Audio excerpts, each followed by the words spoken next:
Thanks to our friend Mark Rose. Ben Lieber's over there, of course. Hi, Ben. Hi. And Bobby Z, drummer extraordinaire. Best known for being the drummer of Prince and the Revolution, but he's done so much before and since.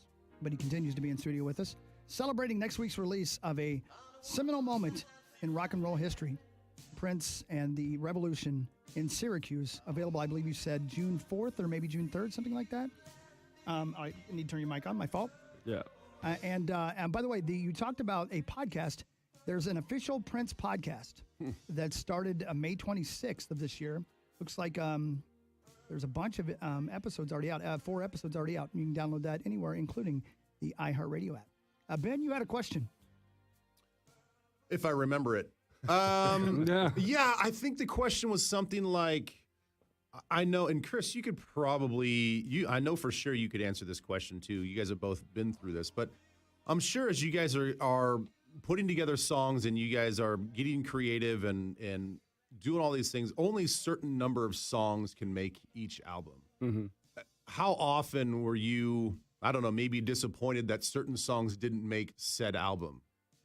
And are there ones that have been released through the archives that you're like, oh, finally people get to hear this, what I think is a masterpiece or something that you really enjoyed at the time? The answer is yes, but at the same time, 1999, he pushed the envelope. It was double. Was he worthy of a double album at that time? So he had more songs always than made the album. And on the flip side, on rehearsal, we would learn the show and then maybe 1 or 2 more complete other set lists that were interchangeable to just run. And then by the time the show got honed down to rehearsal, dress rehearsal, we would run these other sets for 3, 4, 5 hours during the day. And then, okay, it's 4 o'clock, let's run the set once or twice and then go home. And that was a rehearsal day. So there was songs constantly. The vault, nothing's been released really. It's still there. There's stuff for 100 years. Wow. You could go back to. So if you go back to For You, the first album, and everything that surrounds that, that's a whole other box set. And then Dirty Mind, you do the same thing. The second album, you do the same thing. There's outtakes, there's stuff, there's extra songs, there's cassettes, there's stuff that Okay, let's just do a little math here. We'll have a little math exercise here. Corey, get your brain take working. over. Yep. All right, so I met him 76. I knew him his entire life, and we'll call that 43 years. We were friends. And for the sake of argument, he wrote a song a day, okay? That's like, I've done this exercise before. It's like 14,000 songs. Cut that in half. It's 7. Okay, even that, plus videos, plus photo shoots, plus outtakes, plus all that stuff.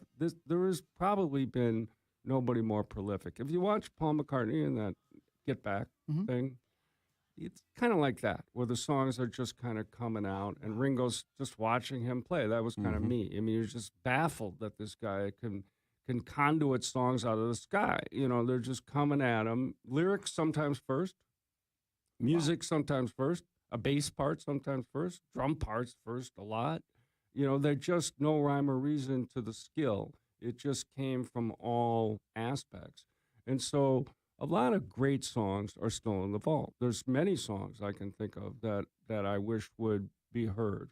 There's other songs. Will there be someday? Yes, absolutely. I think, 100 years from now, 200 years. I mean, they celebrated Mozart in Vienna for 400 years later. I think recently they found some of his manuscripts that were never played by an orchestra. I think that this is a kind of a historic thing in our lifetime. I think we'll get to see some of these albums that were released get the treatment, like the Syracuse getting the treatment. Purple Rain's, it's had a couple deluxe kind of treatments, but 2024 is 40 years old.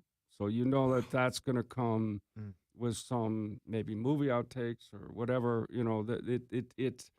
it's anything they can surround. It's the rare stuff. I do like to release the demos that were the originals of that album, that, the original Manic Monday and stuff like that, to show you how he worked in the studio.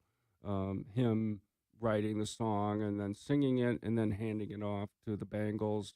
And that producer, David Kahn, did a great job turning that into Manic Monday. But, when you take Manic Monday on its face value, you just, wow, Prince wrote that, right? I mean, so there's so many different aspects to his songwriting. So the answer, Ben, is there's thousands of songs. What a way to be immortal. What a calculated the second we die, our show's dead. Maybe we should backlog a bunch of penis jokes so people can listen to this for the next couple of centuries. I can do that. All right, why don't you get on that? Okay, Bobby, are there any covers that you've heard in the last handful of decades that you're super fond of? Just some band that just nailed a Prince song that you thought was interesting? That's a pretty good question. I think that we did this Grammy tribute to Prince, and there was some interesting stuff. Dave Grohl's a big fan, and it's tragic what happened to Taylor. But they did a fun cover of Darling Nikki. I've seen various bands. Maya Rudolph, of course, does Princess. It's a spoof. It's hard to take anybody doing it, seriously, because they're always paying homage to Prince in a way they're doing it. And unless it's like I was saying, where he wrote a song and it's a cover of his unreleased song. But there's, I heard a Dwight Yoakam Purple Rain, which was pretty interesting, actually. That sounds like a bad formula. Did it work? Well, it's, Purple Rain is a gospel, country, inspirational, rock anthem song. It covers all the bases. It's rooted in so many things that, it worked. It works as Leon Rimes did a country version of it, I think. So it works as a country song, as a spiritual song. People have covered Prince. It's some of the songs are easier to do. Some of the songs are, of course, impossible to do because they're so trademarked for him. We always like to claim certain celebrities as one of us. But for Prince, he never wavered about his loyalty, and I use that word strongly, to this area, to Minneapolis, obviously to Paisley. When he was going to a Timberwolf game, a Lynx game, whatever, he was immersed in this, even though he traveled the world. Yeah, and it was by the time we got to Purple Rain and, I got an apartment in L.A., he was spending a lot of time in Sunset Sound, which is right off Sunset Boulevard there. And he said, I'm going to go home and build Paisley Park. And I said, why? This is great out here. Mm-hmm. And it was just, he was such a Minnesota guy. He really was at the end of it. And it's fitting that it was purple, right? It's fitting that it's just, we're a purple state politically, we're a purple state sports-wise, and he was purple. And he just loved it here. He loved the sports teams, and the sports discipline was really a big part of the culture back then. My experience playing football with having a disciplined coach, even if I wasn't the greatest player, that experience of two-a-days, and he knew what that was like. That experience of the discipline of having someone say, that you ran that wrong, you got to do this right. He took to that, and of course everybody knows his famous basketball.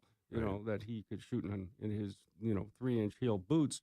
He could make 3-pointers all day long against anybody. So he and pool, don't beat him in pool. That was the only thing. Really? I beat him once, and that turned into a heated thing. So you just let that 8-ball kind of do its thing and let him have it at the end. But he was a tremendous athlete, and he loved Minnesota. He didn't really, as long as he could park in the garage, he didn't mind winter. Speaking of basketball, how hard did you laugh at the Chappelle show Prince bit? Well, Dave's a friend, and he, a lot of that is based on some truth. He some of it, he'd like to make pancakes. He'd like to make scrambled eggs. He'd get in the kitchen and he would do it. And it was, these parties in L.A. were pretty legendary. He had, this house they would rent and party on in there. And court jesters were abound. It was like Pee Wee Herman and Weird Al Yankovic. These are the kind of guys who are always first to the party. And so Dave became fast friends with Prince, but Dave's a great guy, and he laughed at it. I mean, he definitely thought it was funny. He eventually used the image on one of his Third Eye Girl releases, but Breakfast Can Wait, I think, was the song where he used that as a cover. and Dave is a huge fan of his too. So the basketball story is, I mean, we toured with Rick James for 3 months, so I think it's more about that for me than it is that 3 months with Rick James, you can't get back. But that was the learning curve, I think, of rock and roll for me, for sure, and for Prince. I think it's like, a bottle of Cavassier and going on stage, whatever, that's not how to do it. So, well, and it's interesting too, because I've seen so many times interviews with Rick James talking about that tour, and he was a little bit maybe offended in some of the interviews about feeling like Prince took a lot of that stuff that he saw from him. Do you feel that's legitimate?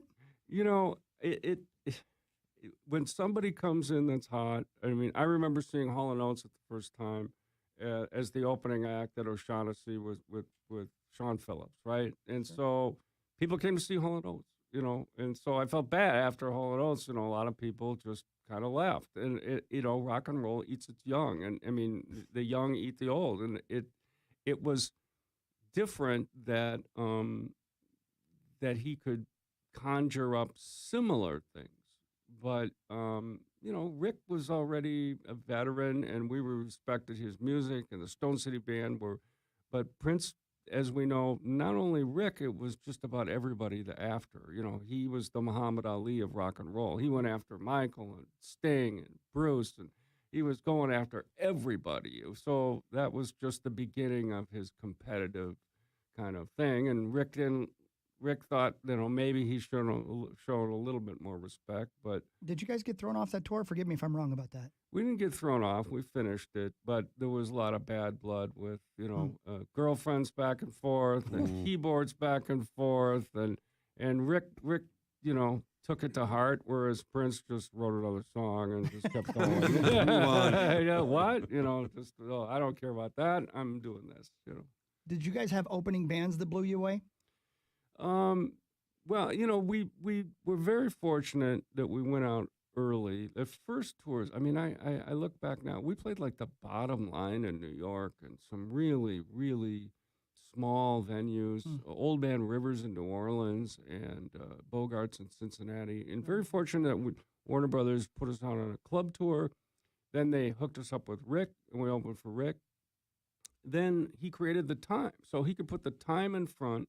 And one tour we had Roger and Zapp in the middle with the guy with the talk rock and one of those vocoder, tubes in his mouth like Peter Frampton made famous. And he ultimately was in the middle of that. And he was caught up in the immortal food fight, which was a whole other story. There was the end of the tour. The Controversy Tour had probably the biggest food fight in rock and roll history. And Roger and Zapp got caught in the middle of the time, and the Revolution's food fight started with, we were at the Stanley Theater in New Orleans, and Jerome Benton, hit me with an orange. And I was about to go on, and I had a brown suit, and Prince looked at me and said, "What happened to you?" I said, "Jerome hit me with an orange on the stairway." And he said, "What?" And usually people just kind of, but that just triggered something. He had cream pies ordered, he had eggs ordered. After the show, ammunition was brought in, and it went on for 2 or 3 days. That's great. Hotels. Wow. I think the hotel bill is what stopped the food fight. And Prince looked at that. But yeah, go ahead. We have to go to break. I'm sorry, That's but fine. we can certainly do this all day. But just one final point on this, and I know you know this, but you mentioned Mozart a couple of moments ago. You played drums for our modern day Mozart. How do you fathom that? How do you realize that you were there when he was writing those songs? How do you? I can't even imagine.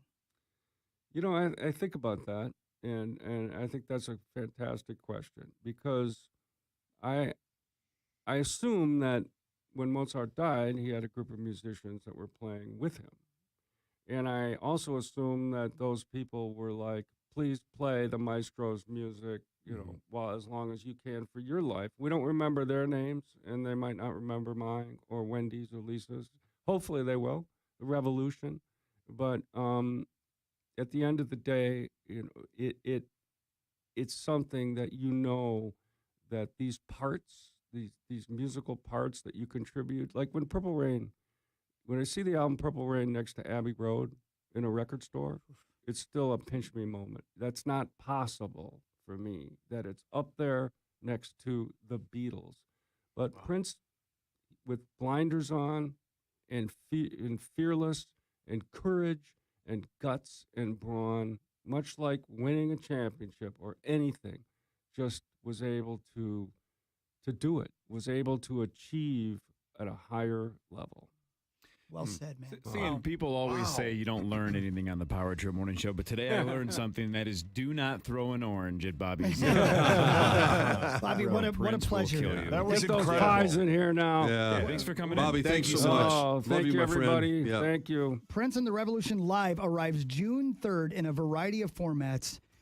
Pick up your copy and copies and just experience one of the great rock bands of all time and the drummer's Bobby Z. Thank you so much, my friend. Thank you Love you, all. man. Thank Thanks. you all. All right, one final segment of the Power Trip Morning Show after this on The Fan.